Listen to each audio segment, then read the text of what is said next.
Assalamualaikum warahmatullahi wabarakatuh.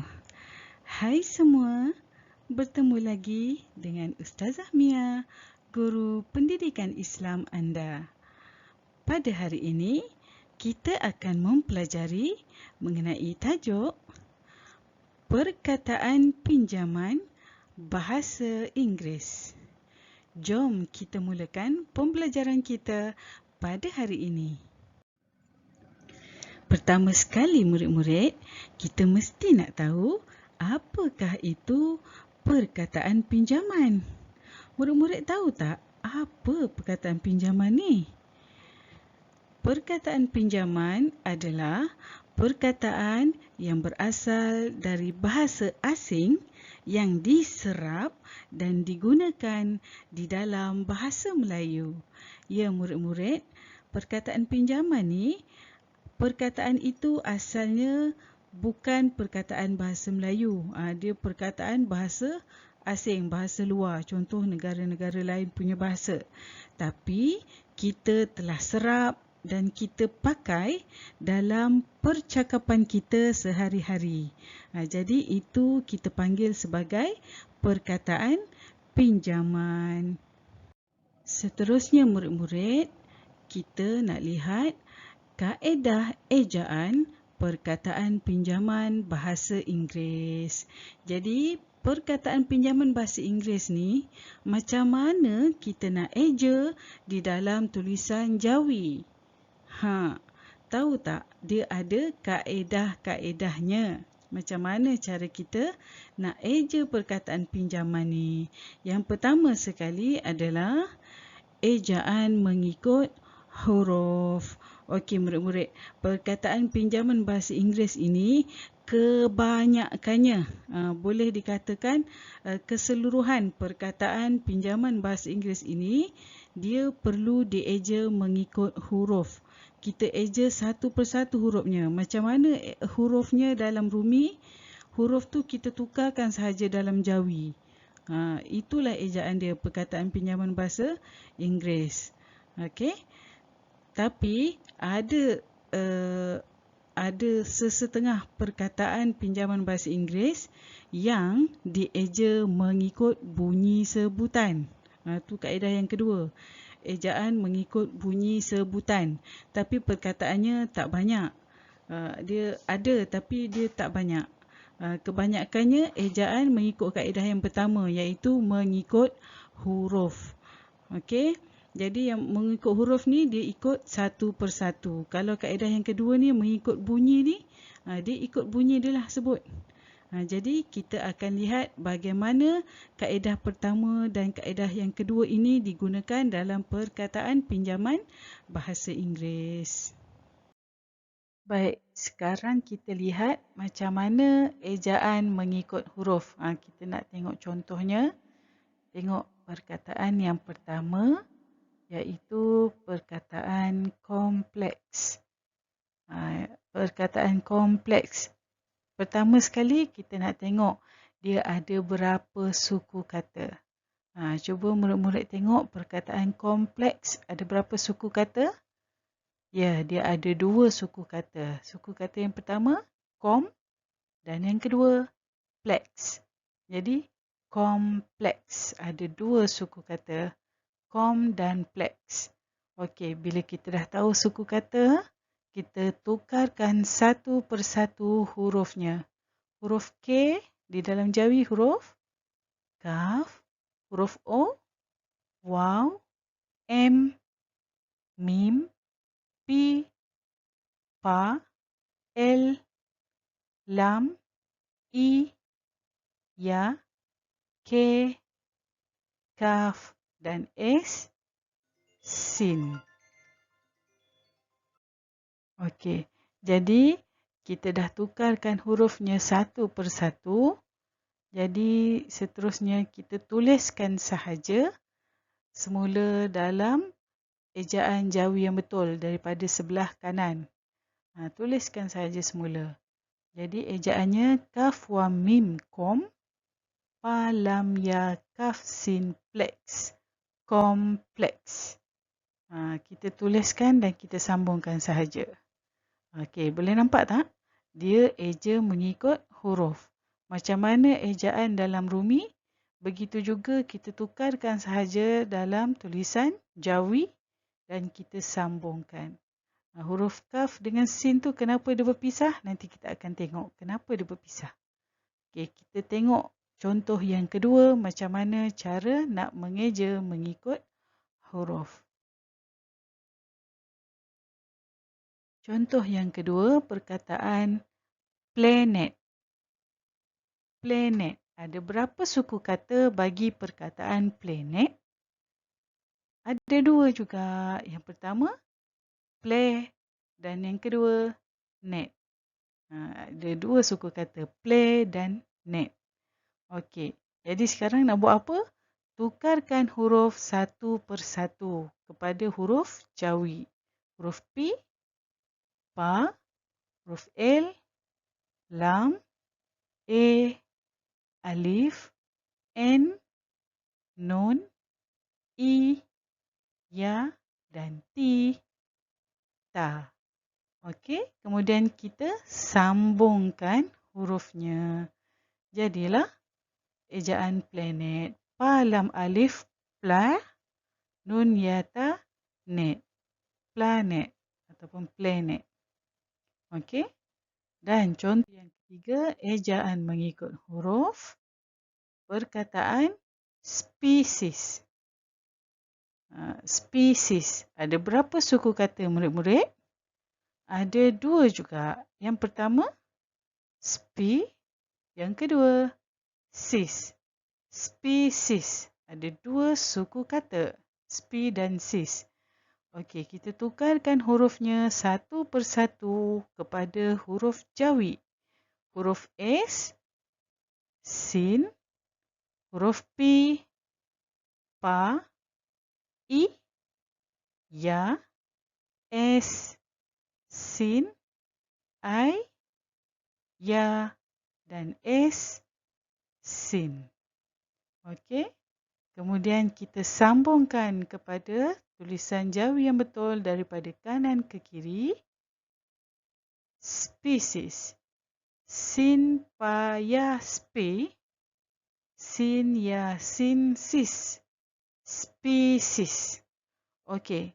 Boleh faham murid-murid macam mana kaedah kita nak mengeja mengikut huruf.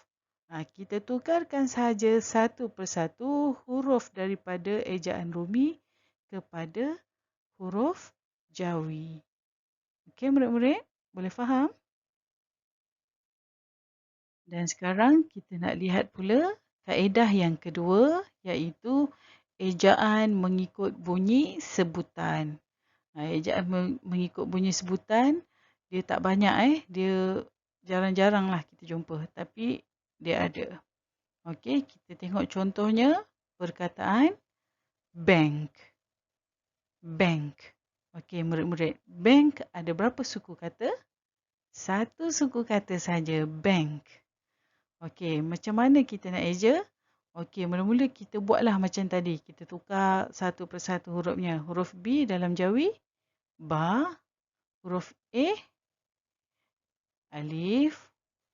Huruf nun, huruf N, nun. Dan huruf kaf, K. Huruf K, kaf. Okey.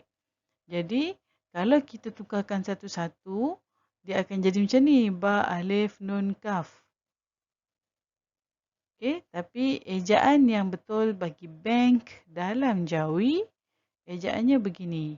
Ba, nga, kaf. Bank. Jadi, kenapa? Sebab dia mengikut bunyi sebutan. Jadi, dia terus ba, nga, kaf. Kalau ikutkan huruf Jawi, sepatutnya huruf nga ini adalah huruf NG, betul?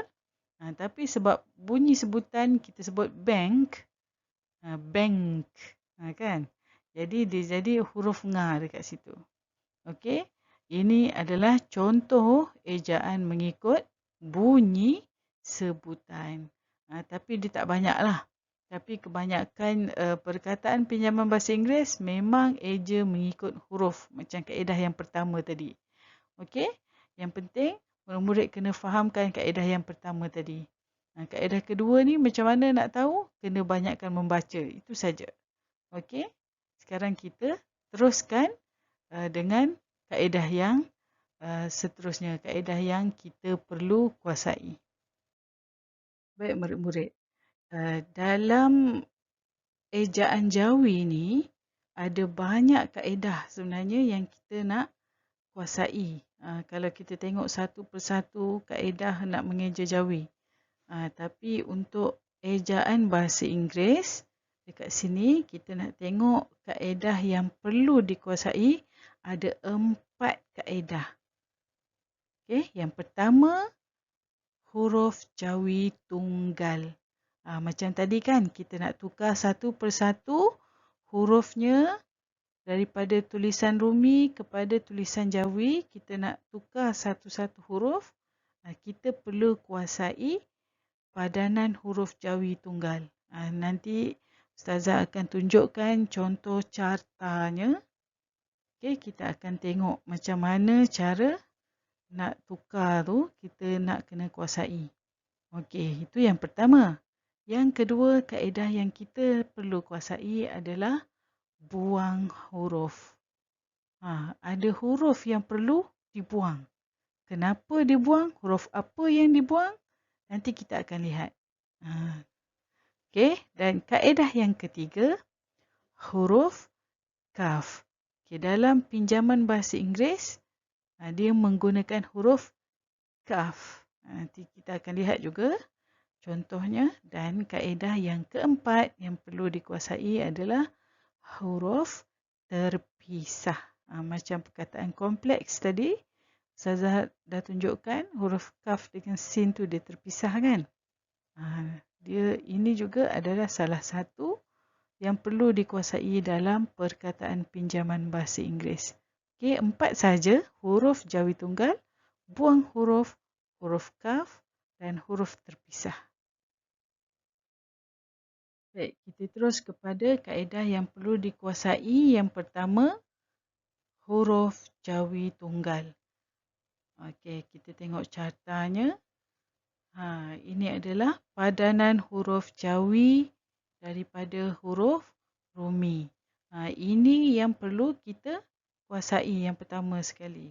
Sebab bila kita nak eja satu persatu tadi, kita nak tukarkan hurufnya, kita akan kita perlu mengeja dengan betul lah. Macam kita tengok dekat sini, huruf A, alif, huruf B, ba. Kita perlu kuasai ejaan-ejaan ini.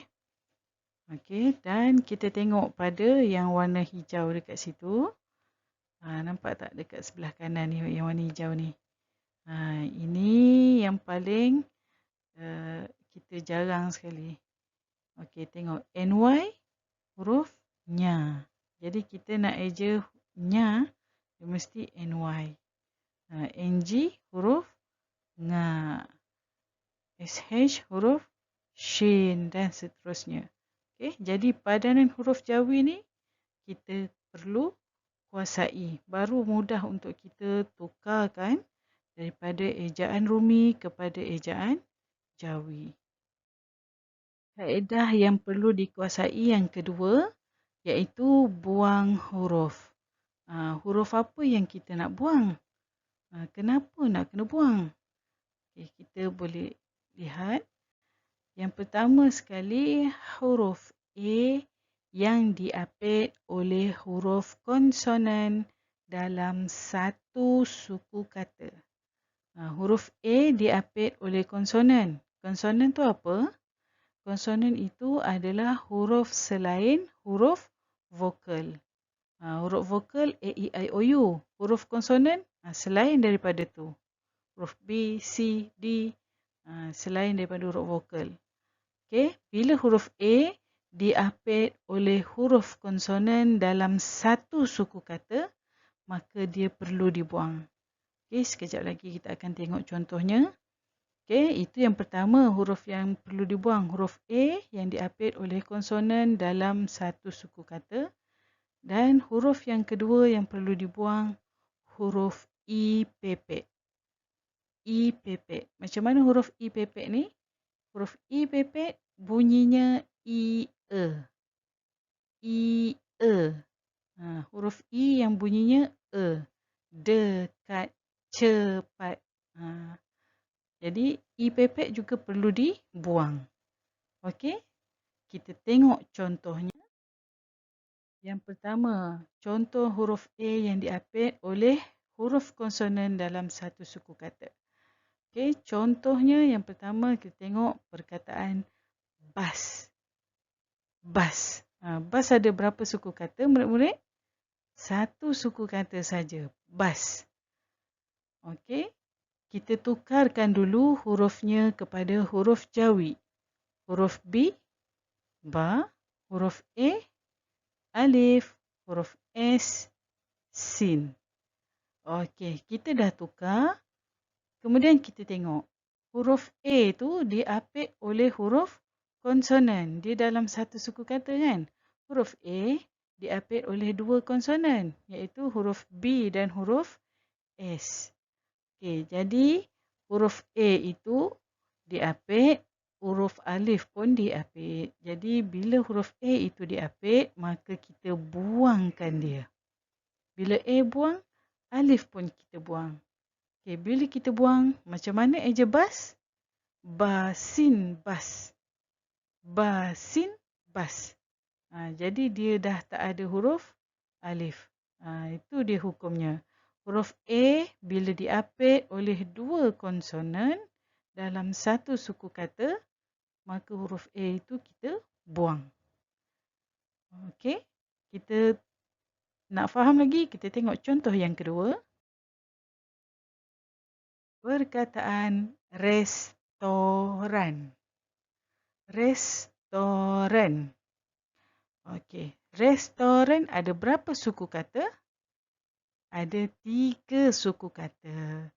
Res yang pertama, to yang kedua, ren yang ketiga. Restoran, 3 suku kata. Okey, kita tukarkan dulu hurufnya kepada huruf Jawi.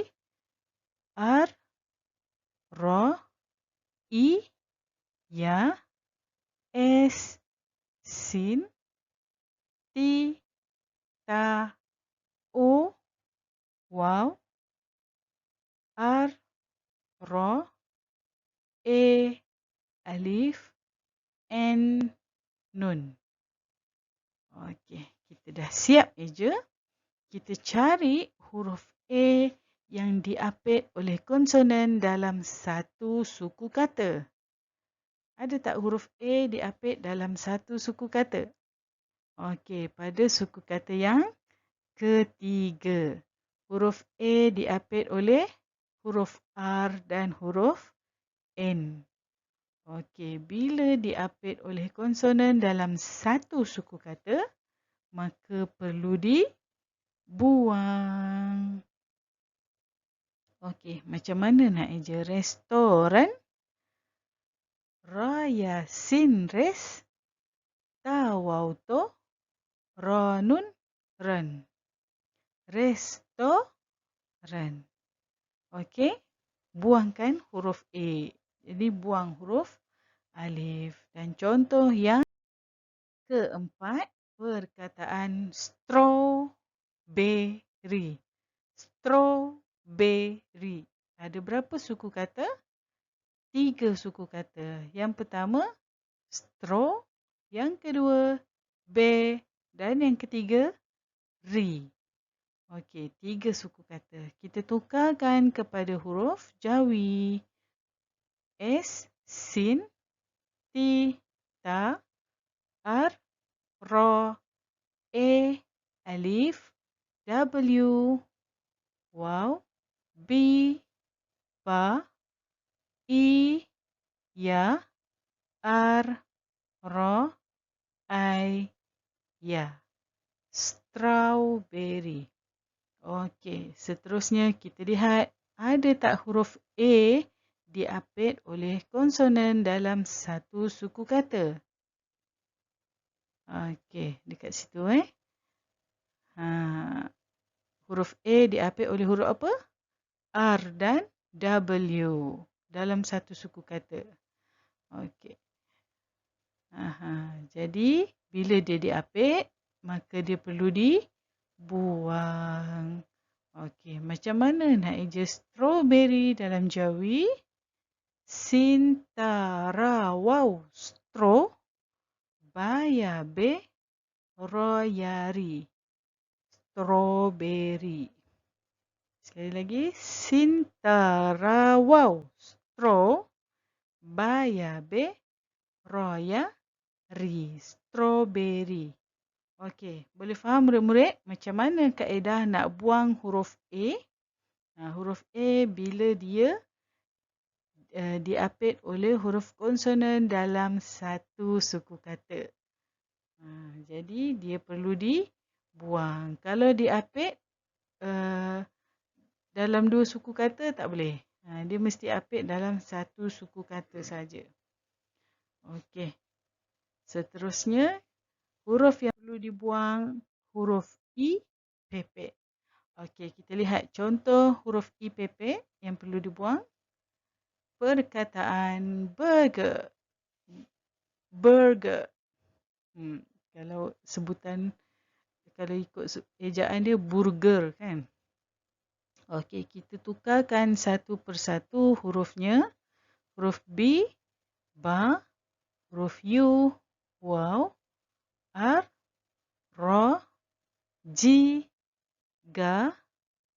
I, ya. Dan R, ro. Okey, kita dah siap tukar. Okey, ada tak huruf I pepek dekat situ? I yang bunyinya E. Kan dekat tengah-tengah ger tu kan, suku kata yang kedua. Ger. Bunyinya ger.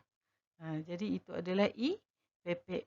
Jadi kita buangkan dia sebab dia I pepek. Buangkan dia. Jadi macam mana kita nak eja dalam Jawi? Bawaura bur gara ger. Burger. Okey. Dia mengeja. Ini semua mengeja mengikut huruf. Okey. I pepet. I yang bunyinya E perlu dibuang. Okey. Tengok contoh yang seterusnya. Concert. Concert. Ada berapa suku kata concert? Dua suku kata. Yang pertama, con. Yang kedua, cert. Okey. Kita tukarkan hurufnya satu persatu. Huruf K, kaf. O, waw. N, nun. S, sin. I, ya. R, ro. T, ta. Okey. Kita dah siap tukar. Okey. Ada bunyi I pepek tak dekat situ? I yang bunyinya E. Ya, suku kata yang kedua kan. Bunyinya cert. Bunyi I dekat situ bunyinya E. Jadi, kita buangkan huruf I pepet itu. Okey, jadi macam mana eja concert? Kaf, waw, nun, kon. Sin, ra, ta, cert. Concert. Dia dah tak ada huruf ya. Sudah dibuang huruf ya. Okey, boleh faham tak murid-murid? Baik, kita dah selesai kaedah yang perlu dikuasai yang kedua iaitu kaedah buang huruf. Okey, sekarang kita lihat kaedah yang perlu dikuasai yang ketiga iaitu huruf kaf. Iaitu huruf yang berakhir dengan huruf K. Kalau perkataan yang biasa, contoh perkataan bilik, hujungnya huruf K kan? Biasanya kalau hujungnya huruf K, kita akan tukar kepada huruf Qaf dalam Jawi kan? Ba, ya, lam, ya, Qaf, bilik. Tapi kalau perkataan itu adalah perkataan pinjaman bahasa Inggeris, huruf yang hujungnya adalah huruf K, perlu ditukarkan kepada huruf kaf, bukan huruf qaf lagi. Okey, kita lihat contoh yang pertama, perkataan klinik. Klinik. hujungnya huruf K kan. Jadi hujung klinik ini kita eja dengan huruf kaf. Di sini kita eja dengan huruf kaf. Kaf lam ya kli, nun ya kaf nik, klinik. Okey, perkataan yang kedua, contoh yang kedua, projek. Perkataan projek. Hujungnya adalah huruf K. Bila hujungnya huruf K, kita eja dalam jawi menjadi huruf kaf. Projek. Parawau pro, jim ya kaf, jek. Projek. Contoh yang seterusnya, perkataan kontak. Ini biasa kita dengar sekarang kan, kontak rapat. Okey, perkataan kontak, hujungnya huruf K. Okey, bila hujungnya huruf K, dalam jawi kita gunakan huruf kaf. Kaf waw nun kon, ta kaf tak, kontak. Okey, dan contoh yang seterusnya perkataan artifak. Artifak. Okey, perkataan artifak hujungnya adalah huruf K. Disebabkan dia perkataan pinjaman bahasa Inggeris, di dalam jawi hurufnya ditukar menjadi huruf K. Huruf kaf. Alif ra ar ta ya ti fa kaf fak. Artifak. Okey? Lagi sekali saya ulang. Bila perkataan pinjaman bahasa Inggeris perkataannya berakhir dengan huruf K, maka dalam jawi hurufnya menjadi huruf kaf. Jadi perkataan pinjaman bahasa Inggeris, dia tak boleh hujung ni jadi huruf qaf. Tak boleh. Perkataan bahasa Inggeris mesti huruf kaf. Okey? Boleh faham ya? Dan kaedah yang perlu dikuasai yang keempat, huruf terpisah. Okay. Huruf terpisah iaitu huruf yang berakhir dengan dua huruf konsonan. Huruf konsonan tadi apa? Huruf selain daripada huruf vokal kan? Huruf vokal A, E, I, O, U. Huruf konsonan selain daripada huruf vokal. Okey, jadi huruf tu terpisah disebabkan hujungnya tu ada dua huruf konsonan. Okey, kita lihat contoh yang pertama, perkataan teks. Perkataan teks. Kita lihat dekat sini perkataan teks ni hujungnya K dan S. Ada dua huruf konsonan. Okey, bila dua huruf konsonan dekat sini bersama-sama pada hujung perkataan, maka dalam jawinya dia diasingkan seperti ini. Kaf dan sin ni nampak dijarakkan. Ta ya kaf sin. Dia jarakkan, dipisahkan huruf kaf dengan sin ni.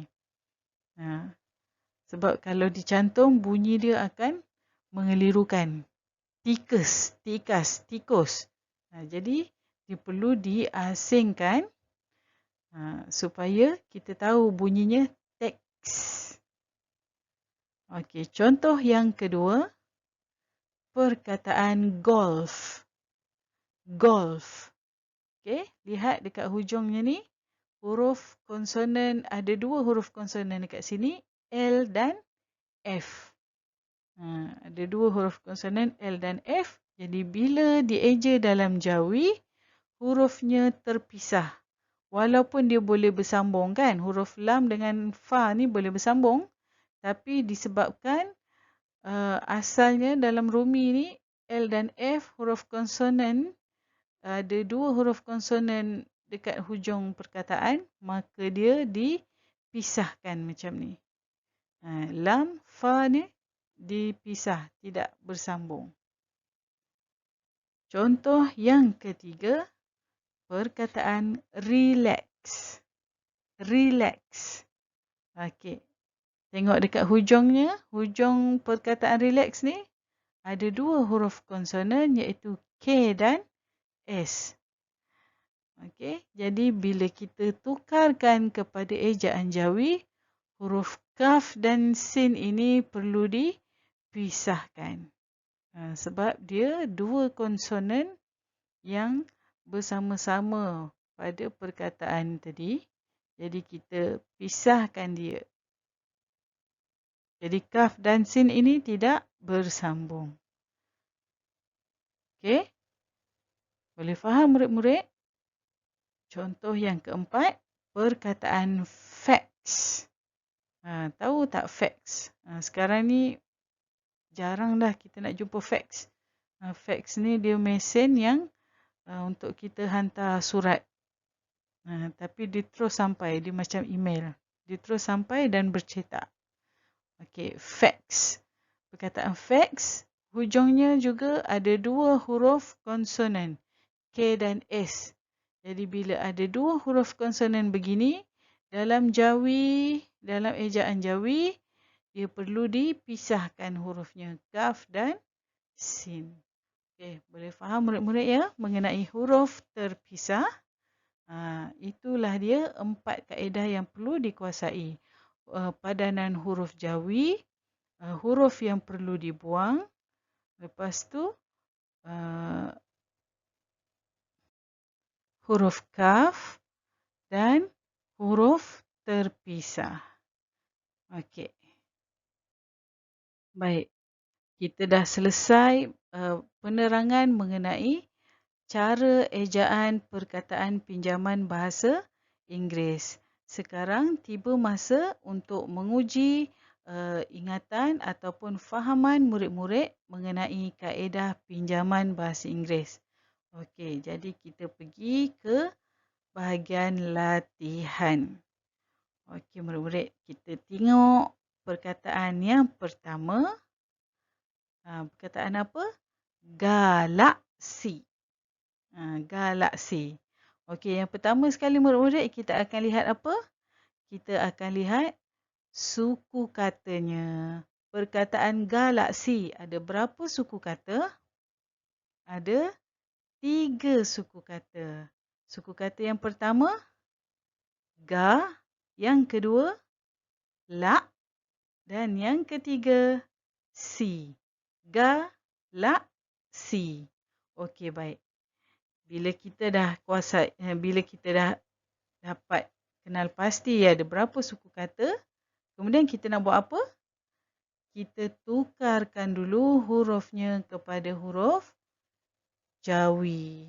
Huruf G, ga, huruf E, alif, L, lam, E, alif, K, kaf, S, sin dan I, ya. Okey. Kemudian kita nak buat apa murid-murid? Kita tengok 4 kaedah yang kita perlu kuasai. Yang pertama dah lepas. Okey, yang kedua kita nak buang huruf. Huruf apa yang buang? Huruf A yang diapit oleh 2 konsonan dalam satu suku kata dan huruf E pepet. Okey, kita tengok ada tak 2 tu? Ya, ada. Apa yang ada? Huruf A yang diapit dalam huruf A yang diapit oleh 2 konsonan dalam satu suku kata. Okey. Boleh nampak? Dekat suku kata yang kedua, la. Okey. Ga tu, huruf A tu. Huruf ga A tu, dia huruf A yang diapit tak? Huruf A ni dia bukan huruf yang diapit sebab dia bukan dalam satu suku kata. L ni dah suku kata lain, betul? Jadi sebab itulah dari tadi kita sebut huruf A yang diapit dalam satu suku kata. Jadi A ni bukannya yang diapit dalam satu suku kata. Sebab L ni dah suku kata lain. Tu murid-murid kena fahamkan. Okey, ada apa lagi tak? Ada tak huruf K dekat ujung? Tak ada kita tak ada huruf K dekat ujung. Lagi, ada huruf 2 konsonan yang bersama-sama dekat ujung? Tak ada. Okey, jadi tak ada masalah. Kita terus sambungkan. Ga alif. Ga lam kaf la. Sin ya si. Galaksi. Okey. Boleh dapat murid-murid? Okey, kita tengok latihan yang kedua. Perkataan kalkulator. Kalkulator. Okey. Ada berapa suku kata kalkulator? Ada berapa suku kata? 4 suku kata. Yang pertama, kal. Kedua, ku. Ketiga, la. Dan yang keempat, tor. Okey. Murid-murid boleh tukar satu persatu. Huruf K, kaf, A, alif, L, lam, K, kaf, U, waw, L, lam, A, alif, T, ta, O, waw, R, ra. Okey, kita dah selesai step yang pertama. Yang kedua, nak tengok huruf yang dibuang. A yang diapit dalam satu suku kata ataupun I pepet. Ada tak? Dekat mana? Suku kata yang pertama. Bagus. Dekat suku kata yang pertama. Kal tu kan. Jadi kita buang. Jadi ada lagi? Ada lagi A yang diapit? Ataupun ada huruf K dekat ujung? Ataupun ada 2 huruf konsonan kat ujung? Tak ada. Semua tak ada. Okey, jadi bila dah tak ada, kita terus tuliskan ejaannya dalam jawi. Kaf, lam, kal, kaf, waw, ku, lam, alif, la, ta, waw, ra, tor. Kalkulator. Okey. Seterusnya, yang ketiga, perkataan kamera. Kamera. Ada berapa suku kata kamera? Ada 3 suku kata. Yang pertama, ka. Yang kedua, me. Dan yang ketiga, ra. Kamera. Okey, baik. Seterusnya kita nak buat apa murid-murid? Kita tukarkan hurufnya. Kaf, alif, mim, ya, ra, alif. Okey. Yang pertama selesai padanan huruf. Okey, ada tak huruf yang perlu dibuang murid-murid? Huruf A yang diapit ada? Tak ada. Huruf I pepet? Ini M-I bunyinya me. Dia bukannya M-I-me. Jadi dia I pepet tak? Bukan. Okey. Jadi ada apa lagi? Ada huruf K dekat ujung? Tak ada. Ada 2 konsonan kat ujung? Tak ada. Okey. Jadi ejaannya kamera. Kaf alif ka, mim ya me, ra alif, ra. Kamera. Okey. Boleh dapat? Bagus. Semua boleh dapat. Okey. Seterusnya. Kita tengok perkataan diagnostik. Diagnostik. Ada berapa suku kata diagnostik? Ada 3 suku kata. Diagnostik. Okey, kita tukarkan satu persatu hurufnya. Dal, ya, alif, ga, nun, waw, sin, ta, ya, dan kaf. Okey, kita dah tukar. Seterusnya, ada tak huruf yang perlu dibuang? Huruf A yang diapit, ada? Huruf A ni diapit tak? Kita tengok A ni diapit tak? Dia apit oleh konsonan. Huruf G ni betul lah konsonan. Huruf I ni konsonan tak? Tidak. Jadi A ni diapit tak? Tak. Dia tak diapit. Sebab ini vokal. Dia nak huruf konsonan saja yang apik dia. Jadi ada tak huruf yang perlu dibuang? Tak ada. Jadi ada apa kat sini? Kat sini. Huruf K dekat ujung. Betul? Jadi bila huruf K dekat ujung, dia mesti huruf kaf. Dia bukan huruf qaf. Lagi? Ada dua huruf konsonan kat ujung? Tak ada. Okey, jadi bila tak ada masalah, kita terus tukarkan kepada ejaan Jawi yang betul. Dari kanan, dal, ya, alif, ga, diak, nun, waw, sin, nos, ta, ya, kaf, tik, diak, nos, tik. Okey, boleh dapat tak? Boleh faham tak? Okey. Alhamdulillah, berakhir sudah pembelajaran kita pada hari ini, iaitu mengenai perkataan pinjaman bahasa Inggeris. Apa yang penting di sini, Ustazah harapkan kepada murid-murid supaya dapat menguasai setiap kaedah-kaedah yang kita telah pelajari pada hari ini. Bila murid dapat menguasai kaedah itu, maka mudahlah untuk murid bagi mengeja perkataan-perkataan pinjaman bahasa Inggeris dengan menggunakan tulisan Jawi. Sekian sahaja daripada Ustazah Mia. Assalamualaikum warahmatullahi wabarakatuh.